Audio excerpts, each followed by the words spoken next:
Hi everyone, I'm Meenakshi Sharma, a teacher and your guide. Today I'm here with explanation of fifth lesson of the book Footprints Without Feet, supplementary reader of standard 10th. और आज coincidence ये है कि lesson का नाम भी वही है जो बुक का नाम है, Footprints Without Feet. The lesson is written by H.G. Wells.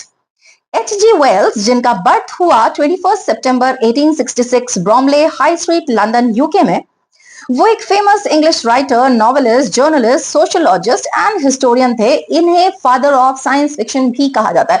Basically इनकी जो स्टोरीज थी ना वो साइंस फिक्शन पे बेस्ड रहा करती थी, तो इन्हें फादर ऑफ साइंस फिक्शन कहा जाता है. इन्होंने क्लासिक्स लिखे जैसे time machine, invisible man, the war of the worlds, और इनकी जो स्टोरी है ना वो अक्सर साइंस और टेक्नोलॉजी एक्सप्लोर करती थी और उनका सोसाइटी पे क्या इम्पैक्ट पड़ता है ये बताती थी. ये एक विजनरी थिंकर थे और इन्होंने मॉडर्न इन्वेंशंस को काफी खूबसूरती से प्रेडिक्ट किया था और एक लास्टिंग इम्पैक्ट छोड़ा है इन्होंने लिटरेचर पे और साइंस फिक्शन पे. इनकी डेथ हुई अगस्त 13, 1946 लंदन में. ठीक है, अभी ये जो हम लेसन पढ़ने जा रहे हैं फुटप्रिंट्स विदाउट फीट, ये एक्सट्रैक्ट है कौन से नॉवल से? द इनविजिबल मैन का ही ये एक एक्सट्रैक्ट है. Okay, so let's see what is given in the lesson. Footprints without feet. Can a man become invisible? This is the story of a scientist who discovers how to make himself invisible. Does he use or misuse his discovery? इसमें question किया जा रहा है कि क्या कोई human being invisible हो सकता है. ये जो स्टोरी हम पढ़ने जा रहे हैं ये एक ऐसे साइंटिस्ट की स्टोरी है जिसने डिस्कवर किया था कि किस तरीके से वो खुद को इनविजिबल कर सकता है. और इस स्टोरी में पढ़ते पढ़ते हम देखेंगे कि उसने इस डिस्कवरी को यूज किया या मिसयूज किया. फर्स्ट सेक्शन में तुम्हें इन दोनों क्वेश्चन के जवाब मिलेंगे.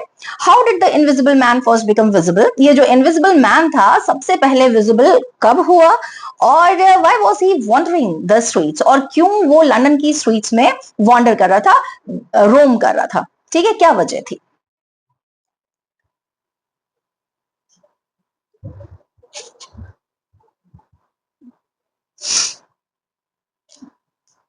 The two boys started in surprise at the fresh muddy imprints of a pair of bare feet. Bare feet means होता है विदाउट फुटवेयर और सॉक्स, और इम्प्रिंट्स मीन्स होता है मार्क्स. तो दो बच्चे देख रहे थे, काफी सरप्राइज वे में देख रहे थे क्योंकि फ्रेश मिट्टी के मार्क्स थे. किस चीज के मार्क्स थे? बेयर फुट के, नंगे पांव के फुटप्रिंट्स थे. ठीक है. Now what was a बेयरफुटेड man doing on the steps of a house in the middle of London? अब वो इस बात को लेकर सरप्राइज थे कि एक बेयरफुटेड मैन लंदन के बीच में इस वक्त नंगे पांव किसी के घर के स्टेयर्स पे कर क्या रहा है. Steps of a house means किसी के घर के स्टेयर्स पे क्या कर रहा है वो. And where was the man? और बिसाइड्स उन्हें वो आदमी दिख नहीं रहा था. अब वो पहले तो इसलिए सरप्राइज थे कि चिली वेदर था, दिसंबर या जनवरी का मंथ था, इसमें कोई बेयर फुटेड मैन किसी के घर पे क्या कर रहा है. बिसाइड्स मार्क्स तो थे ही, लेकिन वो बंदा तो कहीं नजर नहीं आ रहा था. So the boys were surprised. As they gazed, a remarkable sight met their eyes. A fresh footmark appeared from nowhere. अभी वो सरप्राइज थे ही और कंटिन्यूअसली स्टेयर कर रहे थे उन फ्रेश मडी इम्प्रिंट्स पे, लेकिन बहुत ही अनयूजुअल सा साइट उनकी आंखों ने देखा. क्या देखा?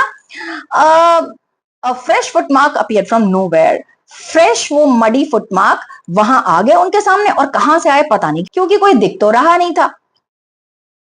Further footprints followed one after another, descending the steps and progressing down the street. और उसके बाद एक फुटप्रिंट्स आते चले गए और वो स्टेयर्स से नीचे, डिसेंडिंग मींस स्टेयर्स से नीचे की तरफ आ रहे थे, स्टेप्स से नीचे की तरफ आ रहे थे, और progressing means to move forward, और कहां किस तरफ जा रहे थे? स्ट्रीट की तरफ जा रहे थे. The boys followed, fascinated, until the muddy impressions became fainter and fainter and at last disappeared altogether. वो जो बॉयज थे उन्होंने, वो बहुत ही ज्यादा इंटरेस्टेड थे, बहुत ही ज्यादा क्रेजी थे जानने के लिए, तो उन्होंने उन फुटप्रिंट्स को फॉलो किया तब तक जब तक वो फेड नहीं होते गए, बहुत ज्यादा मतलब ग्रेजुअली बहुत ज्यादा लाइट नहीं होते चले गए और फाइनली डिसअपियर नहीं हो गए. The explanation of the mystery was really simple enough. अब राइटर बोल रहे हैं कि इस मिस्ट्री का जो एक्सप्लेनेशन है वो बहुत ज्यादा सिंपल है. I will tell you.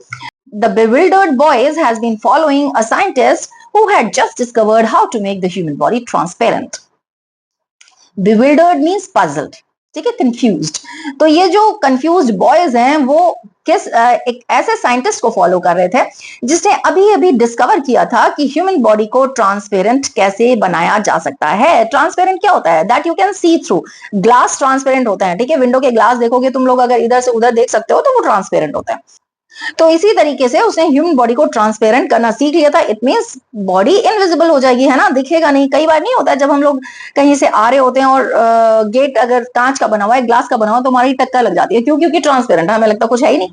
ठीक है, तो इसी तरीके से इसने ह्यूमन बॉडी को ट्रांसपेरेंट बनाना सीख लिया था, डिस्कवर कर लिया था। ग्रिफिन द साइंटिस्ट, ग्रिफिन कौन है? प्रोटोगोनिस्ट है। ये साइंटिस्ट है, had carried out experiment after experiment to prove that the human body could become invisible।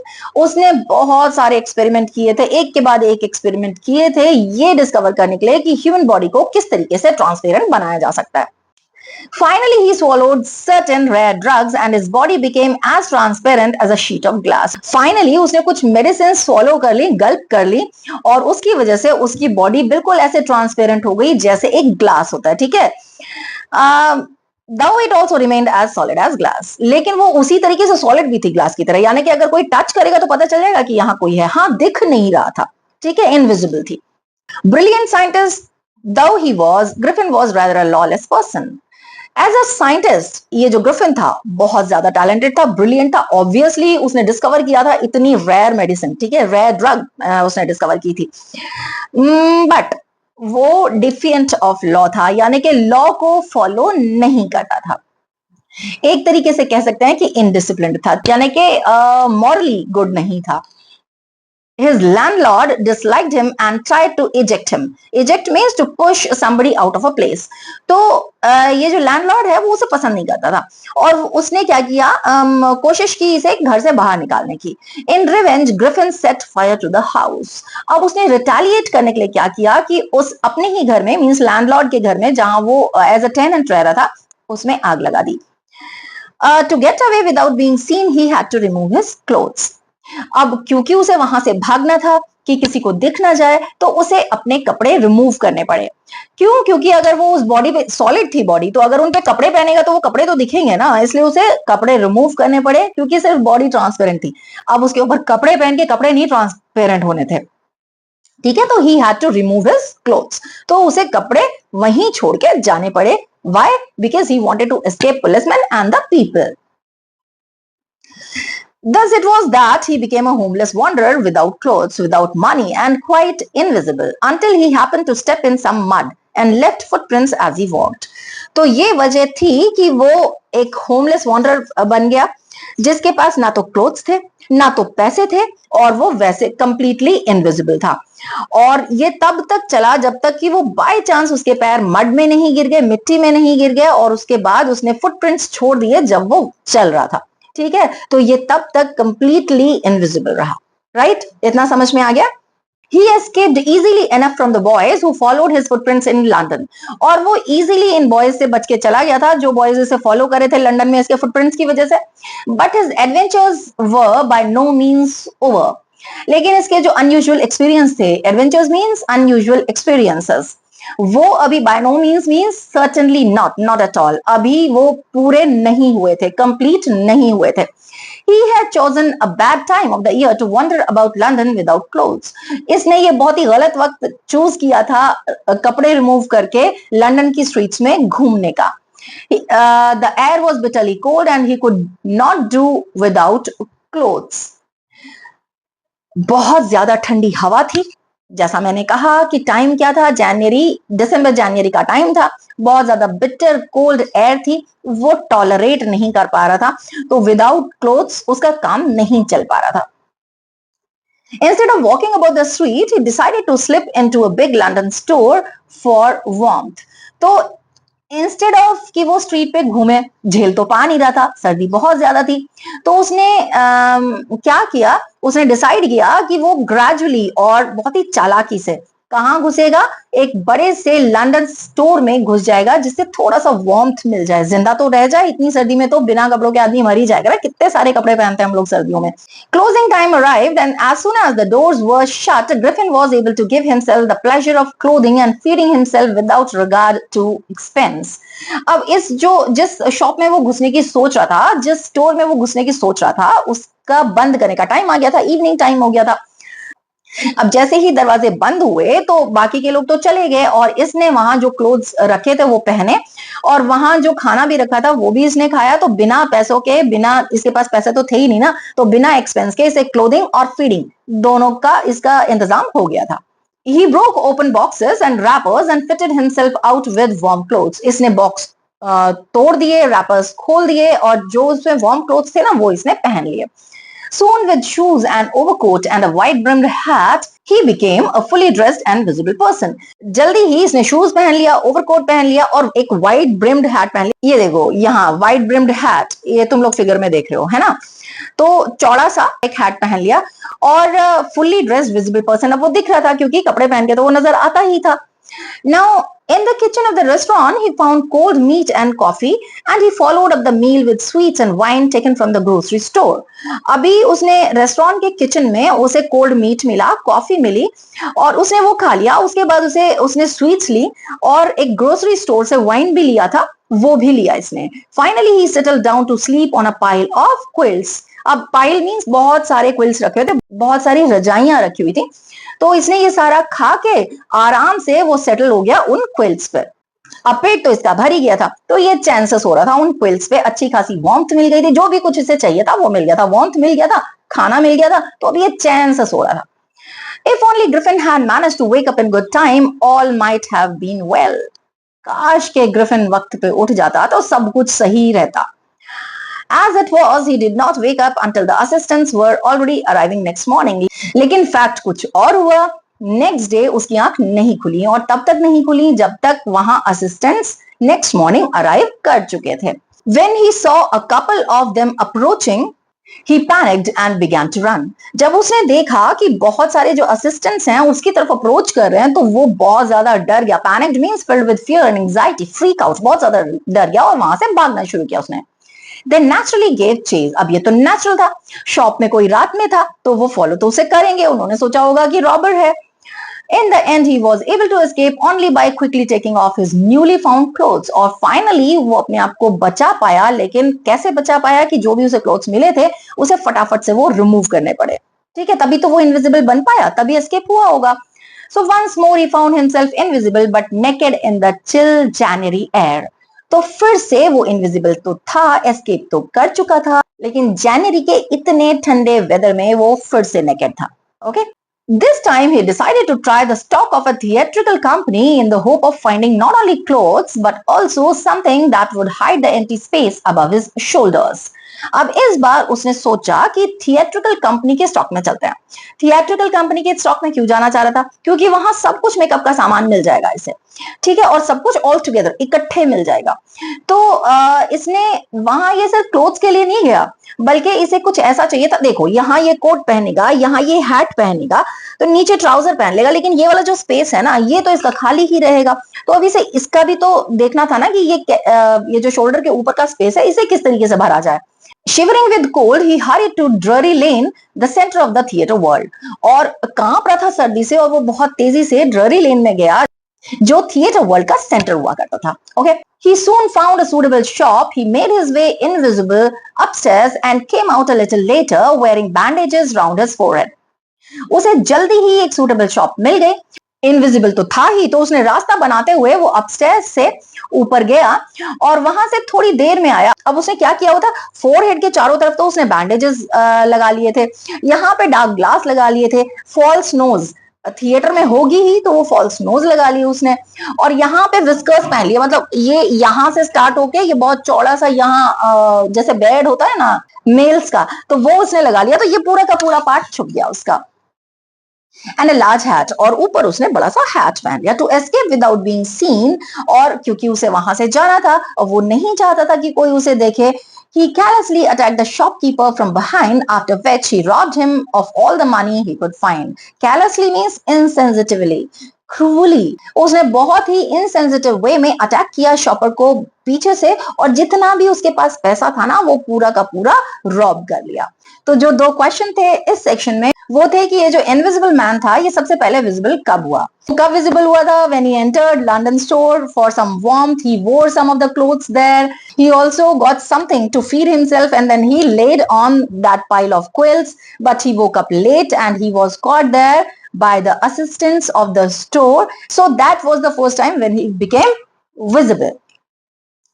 Okay, and the second question tha, why was he wandering in the street? He was wandering in the street because he was a lawless person and his landlord didn't like him. He tried to eject him out of the house. So he set fire to the house, and to escape from there, he removed his clothes and ran away from there. Now he was wandering in the London street without any money, without clothes, and without house. Okay. Before proceeding to the next section of the lesson, I would request you, अगर कोई भी part समझ में नहीं आ रहा है lesson का तो kindly write it down in the comment box so that I can work on it. Besides, अगर सब कुछ समझ में आ रहा है और explanation अच्छा लग रहा है तो please write that as well in the comment box to encourage me. That is required. Okay, so let's proceed to the next section. अब इस section में जिन questions के answer तुम्हें मिलेंगे वो questions हैं: Why does Mrs. Hall find the scientist eccentric? Eccentric means strange, unusual या sunky. ठीक है. What curious episode occurs in the study? अब देखोगे क्या हुआ था. Now कौन सा ये curious अजीब सा episode हुआ था study में? What other extraordinary things happen at the inn? और कौन सी कुछ अजीब सी चीजें इस इन होता है स्मॉल होटल, तो इस होटल में हुई थी वो देखेंगे. ठीक है. Eager to get away from crowded London, he took a train to the village of Iping, where he booked 2 rooms at the local inn. अब वो बहुत ज्यादा क्यूरियस था इस क्राउडेड लंदन से बाहर जाने के लिए, क्योंकि बार बार यहाँ पकड़ा जा रहा था जैसे ही वो विजिबल होता था. तो उसने क्या किया कि एक ट्रेन ली आइपिंग जाने के लिए, और आइपिंग एक विलेज है. यहाँ इसने 2 रूम्स बुक किए एक छोटे से होटल में. The arrival of a stranger at an inn in winter was in any case an unusual event. A stranger of such uncommon appearance set all the tongues wagging. अब इस stranger का arrival इतने अजीब से weather में, यानी कि इतना ज्यादा विंटर था, बहुत ज्यादा चिली मौसम था, तो ऐसे मौसम में यहाँ किसी स्ट्रेंजर का आना एक बहुत ही अनकॉमन सा इवेंट था, अनयूजुअल इवेंट था. ठीक है. और प्लस इसका जो अपीयरेंस था वो बहुत ही अनकॉमन था. देखो जरा फिगर दिखाया है मैंने, फिगर है यहाँ देखो, है ना. देखो थोड़ा बड़ा करूं, देखो जरा इसका अपीयरेंस देख रहे हो, तो कुछ अजीब सा स्ट्रेंज सा अपीयरेंस था. तो यहाँ ये जो set all tongues waging means talk of the town, means सभी लोगों के बीच में ये सब बात होने लगी कि कितना अजीब सा बंदा है और क्या टाइम चूज किया इसने यहाँ आने के लिए. Mrs Hall the landlord's wife made every effort to be friendly. अब लैंडलॉर्ड की जो वाइफ थी, यानी कि जो होटल की ओनर थी, क्या है इसका नाम, मिसेस हॉल, इसने काफी कोशिश की कि इससे थोड़ा सा एमिकेबल होने की कोशिश की, फ्रेंडली होने की कोशिश की. But Griffin had no desire to talk and told her, लेकिन ग्रिफिन को कोई इंटरेस्ट नहीं था बात करने में, और इसने क्या कहा उससे, my reason for coming to Iping is a desire for solitude. Solitude क्या होता है, प्लेजेंट अलोननेस. ठीक है, जहां तुम अकेले तो हो but you are happy with that. तो वो कह रहा है कि मेरा जो रीजन है इस छोटे से विलेज में आने का, आइपिंग में आने का, वो ये है कि मैं शांत रहूं, अकेले रहूं. ठीक है, मुझे कोई डिस्टर्ब ना करे. I do not wish to be disturbed in my work. और कह रहा है मैं नहीं चाहता हूं कि मेरे काम में कोई मुझे डिस्टर्ब करे. Besides, an accident has affected my face. और उसने इस बात को यहाँ जस्टिफाई किया, क्लियर किया कि ये जो मेरा फेस तुम्हें थोड़ा सा ऑकवर्ड स्ट्रेंज लग रहा है ना, वो इस वजह से कि एक एक्सीडेंट हो गया था मेरा, तो मैंने ये बैंडेजेस लगाए हुए हैं. Satisfied that her guest was an eccentric scientist, and in view of the fact that he had paid her in advance, Mrs. Hall was prepared to excuse his strange habits and irritable temper. अभी वो इस बात से satisfied हो गए कि ये थोड़ा स्ट्रेंज है, थोड़ा सनकी सा है ये स्ट्रेंजर, और बिसाइड्स उसने एडवांस पे भी कर दिया था. बिजनेस है, होटल है, उसे अर्न करना था, तो पहले से वो एडवांस में पे कर चुका था. तो ये जो मिसेस हॉल हैं उन्होंने इसकी स्ट्रेंज हैबिट्स और ये जो इरिटेबल टेम्पर में शॉर्ट टेम्पर, जरा जरा सी बातों पे उससे गुस्सा आ जाता था, उसने सोचा चलो छोड़ो. ठीक है. Now but the stolen money did not last long, and presently Griffin had to admit that he had no more ready cash. अब वो जो स्टोलन मनी, वो जो चुरा के लाया था ना वहां से उसने, जो शॉपकीपर को मारा था और वहां से उसे रॉब करके लाया था, तो जो स्टोलन मनी थी वो इतनी सारी नहीं थी कि इतने दिन चले, तो वो did not last long, mean ज्यादा दिन नहीं चली। और अभी ग्रिफिन को एडमिट करना पड़ा, यानी कन्फेस करना पड़ा, बताना पड़ा, मानना पड़ा कि अब उसके पास और कैश नहीं है। और उसने क्या प्रिटेंड किया? He pretended, however, that he was expecting a check to arrive at any moment. और उसने ये प्रिटेंड किया कि बस मेरे पास ना जल्दी ही एक चेक आने वाला है। Shortly afterwards, a curious episode occurred.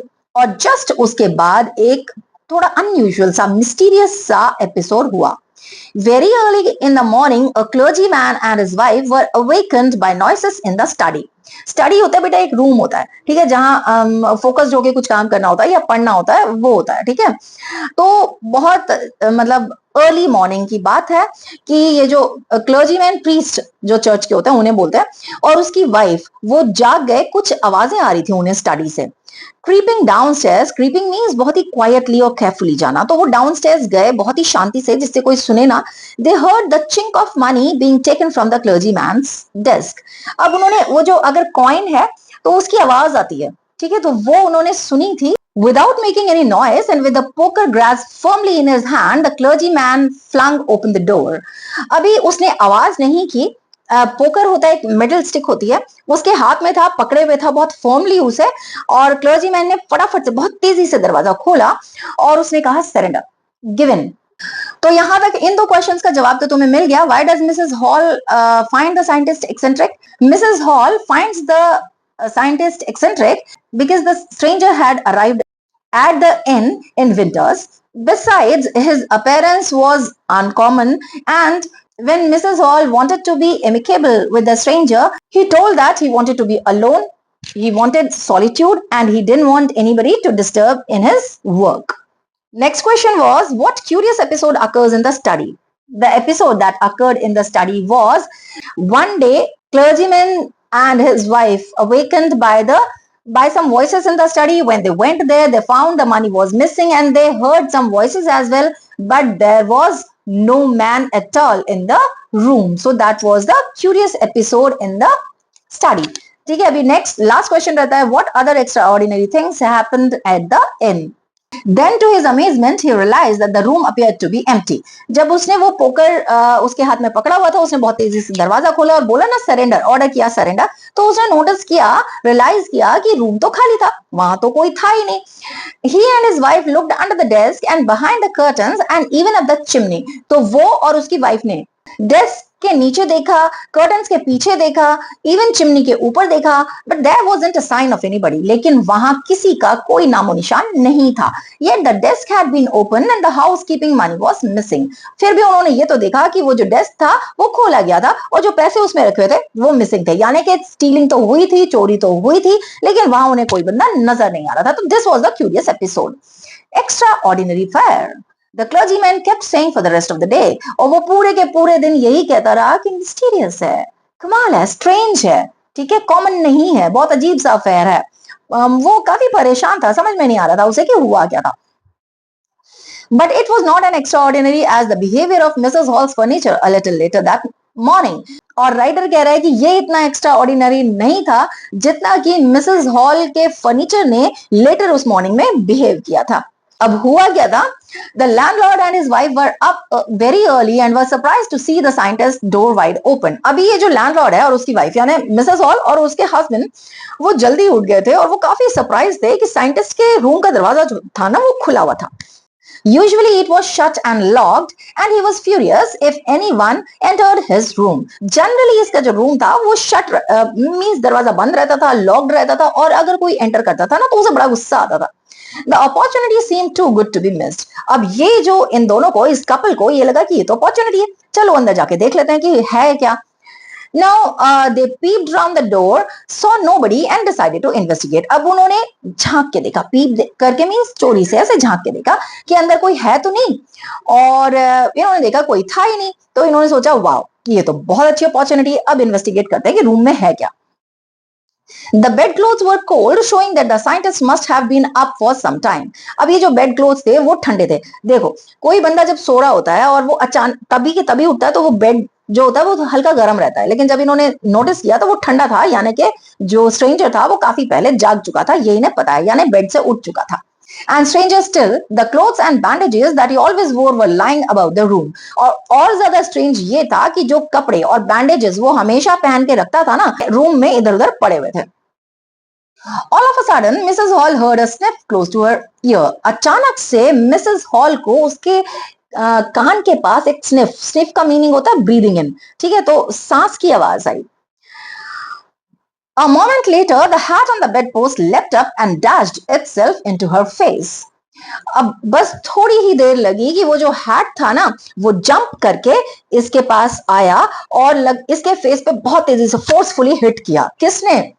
Hat ने. लेफ्ट मीन्स जंप और dash means to hit forcefully.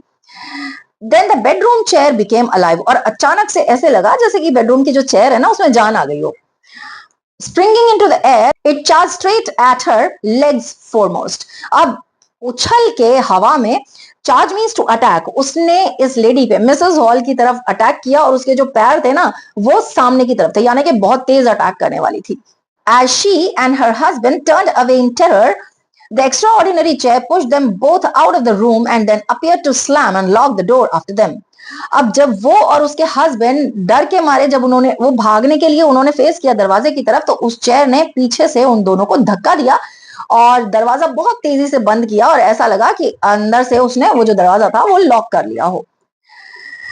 My poor mother used to sit in that chair, she moaned, to think it should rise up against me now. कह रही है मेरी माँ जो थी वो बैठा करती थी इस चेयर पे, मैं सोच भी नहीं पा रही हूँ कि ये चेयर मुझ पे अटैक करेगी. The feeling among the neighbors was that the trouble was caused by witchcraft. Witchcraft means जादू जो होता है या जिंक्स कर देना किसी को, ठीक है. तो वो जो नेबर्स में जो फीलिंग थी वो ये कह रहे थे कि ये सारा जो प्रॉब्लम, ट्रबल मीन्स प्रॉब्लम, जो क्रिएट की थी वो विचक्राफ्ट जादू की वजह से हुई होगी, एक्ट ऑफ मैजिक और sorcery. But witchcraft or not, when news of the burglary at the clergyman's home became known, the strange scientist was strongly suspected of having had a hand in it. लेकिन जादू था या नहीं था, लेकिन वो जो रॉबरी की न्यूज क्लर्जीमैन के घर में थी वो सारे में जब स्प्रेड हुई, सब लोगों को पता चली, तो ये जो साइंटिस्ट था ना उसे स्ट्रांगली सस्पेक्ट किया गया, उस पे शक होने लगा लोगों को कि पक्का इसी का हाथ है इसमें. Suspicion grew even stronger when he suddenly produced some ready cash, though he had admitted not long before that he had no money.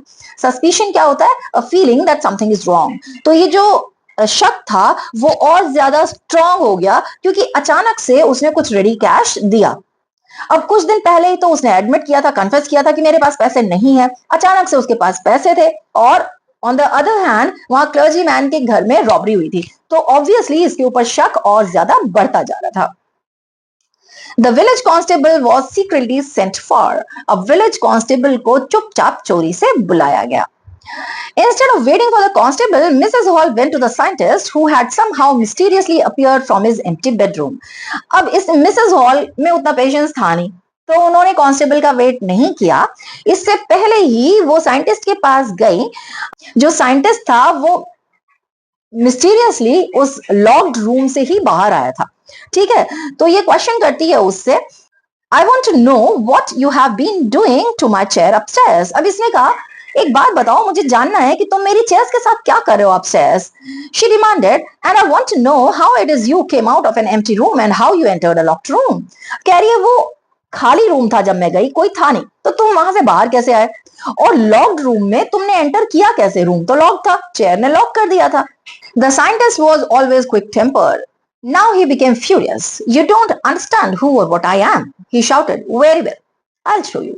जो साइंटिस्ट था वो शुरू से शॉर्ट टेम्पर्ड था, तो अब उसे फ्यूरियस मीन्स एक्सट्रीमली एंगर, बहुत ज्यादा उसे गुस्सा आ गया. उसने कहा अच्छा तुम्हें समझ में नहीं आ रहा है कि मैं कौन हूं और क्या हूं, और चिल्ला के बोलता है ओके मैं बताता हूं तुम्हें कि मैं क्या हूं. Suddenly he threw off bandages, whiskers, spectacles and even nose. और अचानक से उसने बैंडेजेस रिमूव करने शुरू कर दिए, वो जो विस्कर्स थे वो रिमूव कर दिए, स्पेक्टिकल्स निकाल के फेंक दिया, जो फॉल्स नोज था वो भी फेंक दिया. It took him only a minute to do this. 1 minute नहीं लगा उसे ये सब करने में. The horrified people in the bar found themselves staring at a headless man. उन डरे हुए बंदों ने देखा कि वो जिस बंदे को देख रहे थे वो हेडलेस था. Mister Jaffers the constable now arrived. तब तक कांस्टेबल आ चुका था, उसका नाम मिस्टर जैफर है, and was quite surprised to find that he had to arrest a man without a head. वो बहुत ही सरप्राइज था कि उसे एक ऐसे मैन को अरेस्ट करना है जो हेडलेस है, जिसका सिर ही नहीं है. But Jaffers was not easily prevented from doing his duty. If a magistrate's warrant ordered a person's arrest, then that person had to be arrested with or without his head. लेकिन Jaffers जो था वो बहुत ज्यादा devoted था अपनी job की तरफ. तो वो कह रहा है कि एक बार मजिस्ट्रेट ने वारंट निकाल दिया है, ऑर्डर कर दिया है कि इस बंदे को अरेस्ट करना है, तो वो बंदा अरेस्ट होगा. क्या फर्क पड़ता है कि उसका हेड है या नहीं है. There followed a remarkable scene as the policeman tried to get hold of a man who was becoming more and more invisible. और अब इसके बाद एक बहुत ही remarkable scene वहां क्रिएट हो गया, unusual सा scene वहां क्रिएट हो गया, क्योंकि ये जो पुलिसमैन था वो उस बंदे को पकड़ने की कोशिश कर रहा था जो ग्रेजुअली धीरे धीरे इनविजिबल होता जा रहा था, क्योंकि वो अपने गारमेंट्स एक के बाद एक फेंकता जा रहा था, रिमूव करता जा रहा था. Finally a shirt flew into the air. और फाइनली एक शर्ट हवा में उसने फेंक दी. And the constable found himself struggling with someone he could not see. और अचानक से कांस्टेबल को लगा कि वो ऐसे बंदे के साथ स्ट्रगल कर रहा है जिसे वो देख नहीं पा रहा. कहा ना कि इनविजिबल थी बॉडी लेकिन सॉलिड थी, तो वो पकड़े तो हुए था पर उसे दिख तो कुछ नहीं रहा था. Some people tried to help him but found themselves hit by blows that seemed to come from nowhere. कुछ लोगों ने उस कांस्टेबल की हेल्प करने की कोशिश की, लेकिन उन्हें लगा कि कोई ना मुक्का मार रहा है. ब्लो मींस मुक्का मार रहा है, और कहां से आ रहे हैं वो मुक्के वो उन्हें समझ में नहीं आ रहा था. In the end, Jeffers was knocked unconscious as he made a last attempt to hold on to the unseen scientist. Unconscious means बेहोश कर देना, फेंट कर देना, insensible कर देना. तो लास्ट में जेफर्स को बहुत तेजी से उसने नॉक किया, बेहोश कर दिया. क्यों? क्योंकि वो लास्ट अटेम्प्ट कर रहा था उस अनसीन साइंटिस्ट को, मतलब जो इनविजिबल साइंटिस्ट था, उसे पकड़ने के लिए. There were nervous, excited cries of hold him. सभी लोग चिल्ला रहे थे, नर्वस थे, बहुत ही एक्साइटेड थे, और सब लोग क्या चिल्ला रहे थे? एक दूसरे को पकड़ लो, उसे hold him. But this was easier said than done. कहना इजी था, करना बहुत मुश्किल था. Griffin had shaken himself free and no one knew where to lay hands on him. Griffin ने अपने आप को फ्री कर लिया था, लोगों को समझ में नहीं आ रहा था कि उस इनविजिबल साइंटिस्ट को कैसे पकड़े. Okay, as I already told you that link of the answers to all the questions I have given in the description, so you can refer to it. I believe you have got the lesson well, and if so, please like, subscribe and share. Thank you. Grateful.